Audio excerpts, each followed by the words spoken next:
सास का घूंघट पार्ट 2। पिछले अंक में हमने देखा कि देविका अपने ससुराल में हर गलत बात का विरोध करती, तो उसकी वजह से देविका पर उसके ससुराल वाले बहुत अत्याचार करने लगे।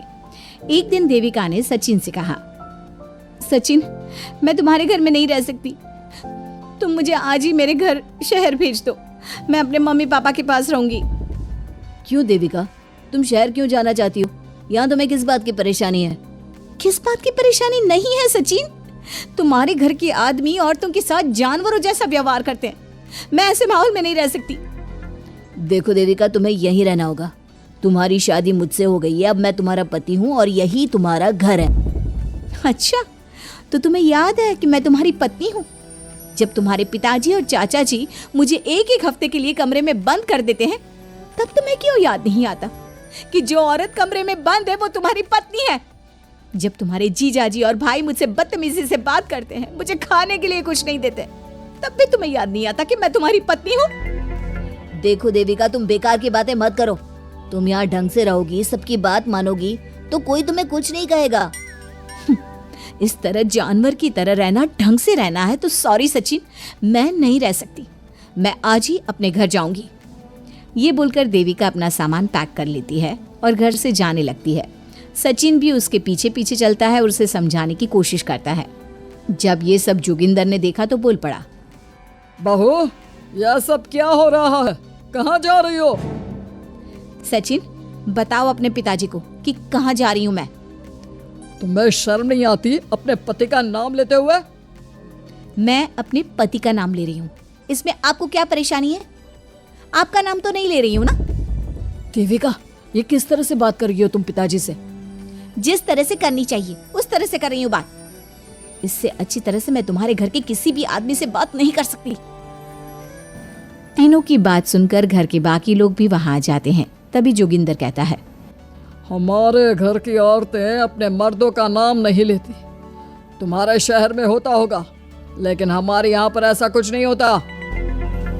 बहू, सचिन तुम्हारा पति है, तुम उसका नाम मत लिया करो। तुम अपने पति का नाम लेने की जगह ए जी, ओ जी, सुनो जी कहा करो। पति ना परमेश्वर होता है। तो परमेश्वर का तो हम नाम लेते हैं। क्यों माँ जी, क्या आप अपने इष्ट देव का नाम नहीं लेती? माँ जी, ये सब इन पुरुषों के बनाए तौर तरीके हैं, औरतों को दबाने के लिए। ये बेशर्म लड़की ऐसा नहीं सुधरेगी। ये हमारे घर की औरतों को भड़का रही है। सचिन, तुम इसे चुप कराओगे या फिर मैं करूं? नहीं नहीं पिताजी, मैं अभी समझा देता हूँ। चलो देविका अंदर, और कितना तमाशा बनाओगी मेरा। सचिन, मैं अंदर नहीं बाहर जाऊंगी, अब मैं यहाँ नहीं रह सकती।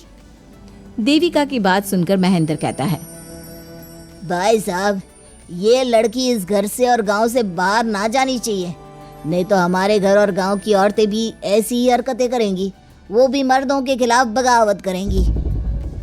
और मैं भी देखती हूँ कि मुझे घर से बाहर जाने से कौन रोकता है। बहू, इनसे बहस करने का कोई फायदा नहीं, तुम अंदर चलो। इस गांव के मर्दों के अंदर बहुत अहंकार भरा हुआ है। देविका किसी की बात नहीं सुनती और अपना सामान उठाकर घर से बाहर जाने लगती है। तभी वहाँ मोहन और कल्याण आते हैं।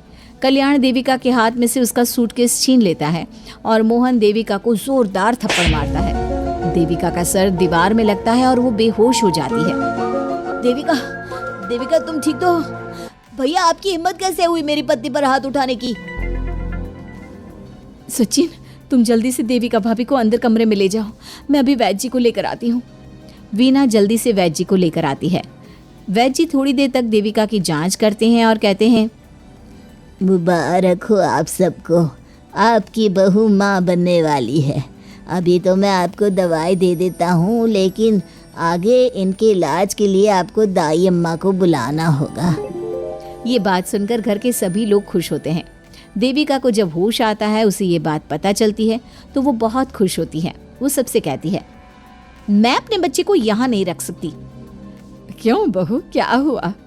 अब तुम ये सब बातें मत सोचो, तुम्हें आराम करना चाहिए। नहीं माँ जी, आप नहीं समझ रही। अगर मेरा बेटा हुआ तो इस घर के मर्दों की तरह अहंकारी और औरतों पर जुल्म करने वाला बनेगा, और अगर मेरी बेटी हुई तो वो जानवरों की तरह जुल्म सहने वाली बनेगी और दोनों ही अनपढ़ रहेंगी। देविका की बात सुनकर घर की सभी औरतों को पहली बार एहसास हुआ कि वो किस अंधकार वाले समाज में जी रही हैं। लेकिन फिर भी घर की सारी औरतें उसे ही समझाती हैं। बहू देखो, तुम्हारी बात सही है, लेकिन तुम इस हालत में सफर नहीं कर सकती।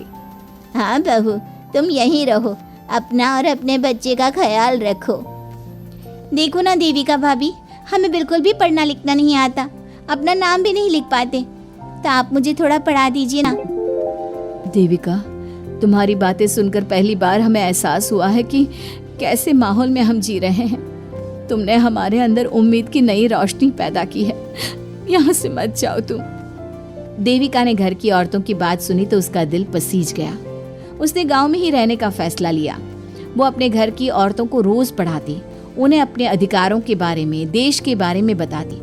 इसी तरह कई दिन बीत गए और एक दिन सुजाता ने सचिन से कहा, सचिन, देविका की तबीयत ठीक नहीं, तुम जल्दी जाकर दाई अम्मा को बुला लाओ ना।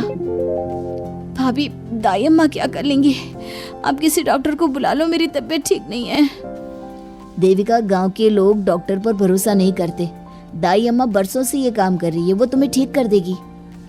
सचिन, तुम्हारे घर वाले अनपढ़ हैं, तुम तो पढ़े लिखे हो ना, देख नहीं रहे मेरी हालत क्या हो रही है। तभी तो बोल रहा हूँ, समय बर्बाद मत करो, मैं अभी आता हूँ। सचिन दाई अम्मा को बुलाकर ले आता है। दाई अम्मा घरेलू नुस्खों से देविका का इलाज तो कर देती है। कुछ समय के लिए उसकी हालत भी स्थिर हो जाती है, लेकिन वो पूरी तरह से ठीक नहीं होती। फिर देविका सचिन से कहती है, सचिन, मुझे समझ में नहीं आ रहा तुम मुझे डॉक्टर के पास क्यों नहीं ले जा रहे। मैं माँ बनने वाली हूँ और मुझे ये भी नहीं पता कि मेरा हेमोग्लोबिन कितना है। दाई अम्मा कर रही है ना तुम्हारा इलाज। लेकिन दाई अम्मा को कुछ समझ में नहीं आ रहा कि मेरे साथ क्या हो रहा है। अगर देखो तुम मुझे नहीं लेकर गए ना तो मैं खुद ही चली जाऊंगी। अगले दिन देविका की तबीयत दोबारा बिगड़ जाती है और दाई अम्मा के किसी भी नुस्खे से वो ठीक नहीं हो रही थी। देविका ने सारी हिम्मत जुटाई और वो अकेले ही डॉक्टर के पास जाने लगी। उसे देखकर मोहन कहता है, बहू, इस हालत में कहाँ जा रही हो? आप लोगों के भरोसे रही ना तो आप लोग मुझे मार ही डालोगे। डॉक्टर के पास जा रही हूँ मैं। बहू, तेरा दिमाग तो ठिकाने पर है। हमारे घर की औरतें मर्दों से इलाज नहीं कराती। हे भगवान, इन जाहिल लोगों को मैं कैसे समझाऊं? डॉक्टर औरतें भी होती हैं। बहू, तो हमें पागल मत बना, हमने तो कभी कोई महिला डॉक्टर नहीं देखी। तू झूठ बोलकर निकलना चाहती है ना? इस गांव की सरहद से आप लोग कभी बाहर नहीं गए ना, इसलिए आप लोगों को नहीं पता कि महिलाएं डॉक्टर के अलावा क्या क्या है। ए लड़की, तुझसे तमीज से बात कर रहे हैं तो तू ज्यादा हवा में मत उड़। बोला ना एक बार, चल अंदर जा। चाचा जी, मैं अंदर नहीं जाऊंगी, डॉक्टर के पास जाऊंगी। मेरा इलाज सिर्फ डॉक्टर ही कर सकता है। ये बोलकर देविका घर से निकल रही थी कि तभी जोगिंदर ने उसे कमरे में ले जाकर बेड पर जोर से धक्का दे दिया, जिसकी वजह से देविका के पेट में चोट लग गई और वो दर्द की वजह से जोर जोर से चिल्लाने लगी। ये देखकर घर की सारी औरतें देविका को संभालने लगी। देविका, हिम्मत रखो, सब ठीक हो जाएगा। देविका भाभी, आप ठीक हो ना?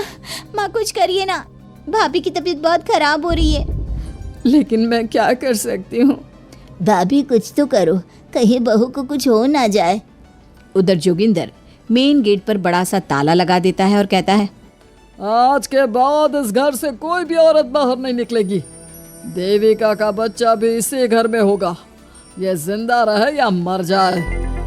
जोगिंदर की बात सुनकर सभी औरतें बाहर आती हैं।